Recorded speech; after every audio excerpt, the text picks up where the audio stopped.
Le Soleil se trouve à une distance de 150 millions de kilomètres de la Terre.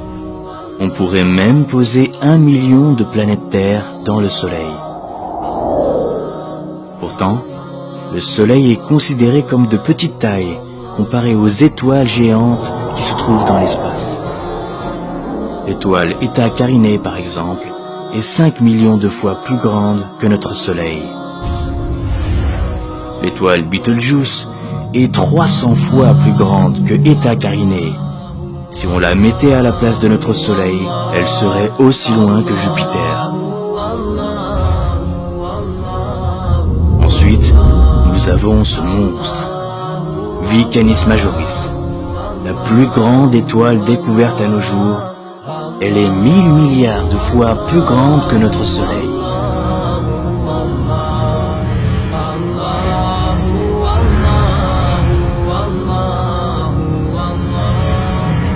La Terre n'est plus qu'un vulgaire grain de sable.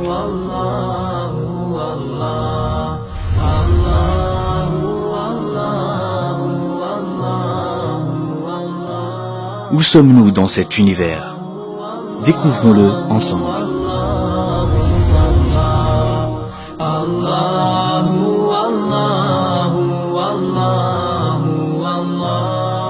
Si nous dépassons la couche thermosphère, située à environ 80 km au-dessus de nos têtes, nous verrions la Terre ainsi.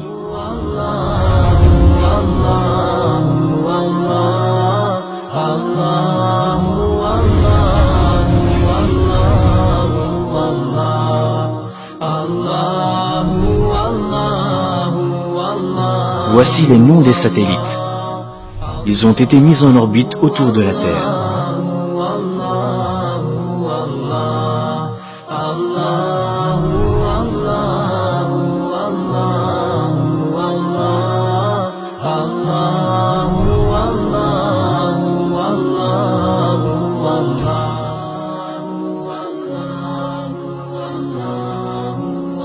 Et voici le Soleil. Il se trouve à une distance d'environ 150 millions de kilomètres de chez nous. En partant de la Terre et à la vitesse de 300 000 km/s, ce qui correspond à la vitesse de la lumière, nous mettrions 8 minutes à l'atteindre. Observons à présent à quel point les orbites des planètes de notre système solaire sont étendues. Voici que l'on s'éloigne du système solaire. À une distance de 1 jour à la vitesse de la lumière, la Terre devient à peine visible. Puis à une distance d'1 année-lumière, voici la luminosité du Soleil comparée aux autres étoiles, jusqu'à ce qu'elle disparaisse. Regardez cette gigantesque sphère. Elle contient des millions d'étoiles. Nous sommes à une distance de 70 années-lumière de la Terre. Du haut de ces nouvelles contrées inaccessibles, elle n'est plus qu'une petite aiguille insignifiante dans une botte de foin galactique. La Voie lactée est alors à 100 000 années-lumière.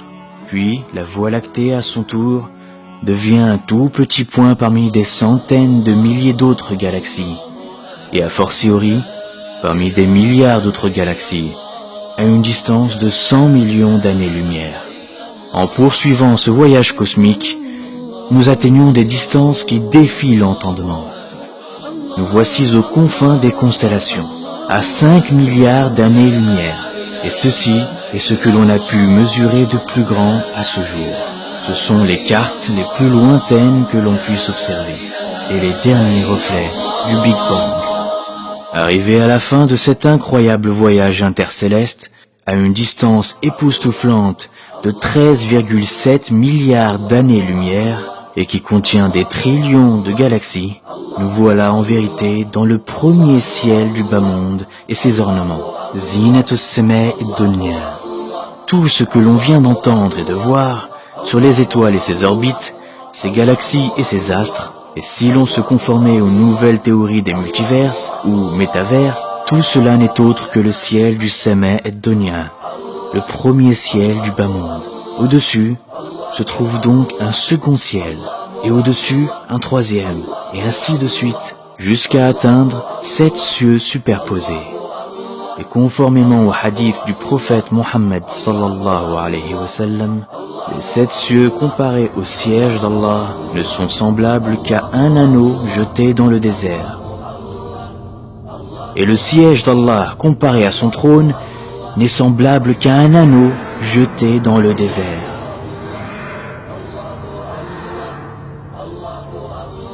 Si tout ce vaste univers qui dépasse l'entendement n'est autre que la pièce de monnaie et le désert, le trône d'Allah, alors imaginons la grandeur d'Allah.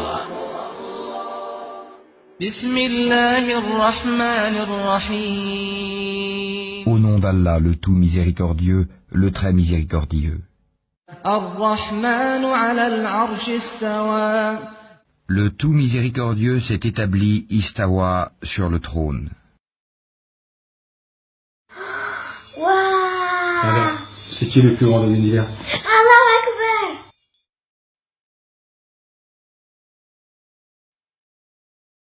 Bismillahirrahmanirrahim. Allahu la ilaha illa huwal hayyul qayyum.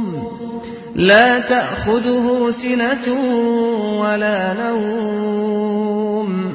له ما في السماوات وما في الأرض من ذا الذي يشفع عنده إلا بإذنه يعلم ما بين أيديهم وما خلفهم ولا يحيطون بشيء من علمه إلا بما شاء وسع كرسيه السماوات والأرض ولا يؤوده حفظهما وهو العلي العظيم